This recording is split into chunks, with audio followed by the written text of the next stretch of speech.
संपूर्ण भारतवर्ष अन्याय आणि अत्याचाराने व्यापून टाकलेला असताना या अंधकाराचा सर्वनाश करण्यासाठी साक्षात आई भवानी होती आऊसाहेबांच्या पोटी अखंड मराठी जनाच्या स्वाभिमानाचा साक्षात शिवरूपी शिवरायांचा जन्म झाला.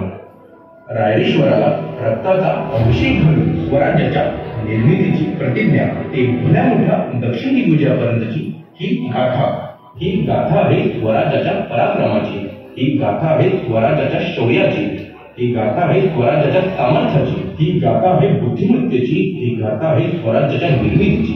ही गाथा आहे माझ्या शिवछत्रपतींची. ही गाथा आहे माझ्या शिवछत्रपतींची.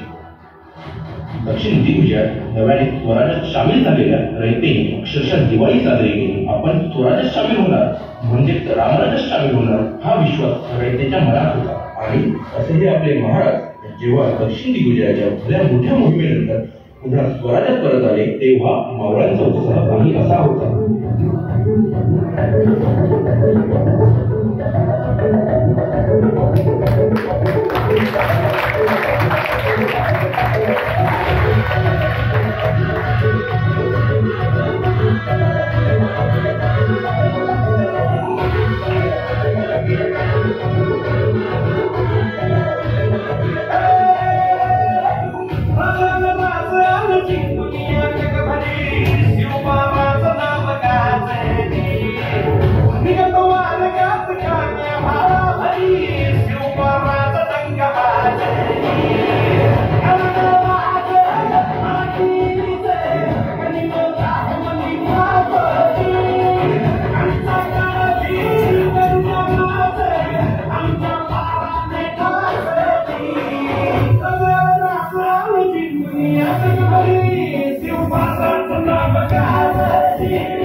देवा तुझा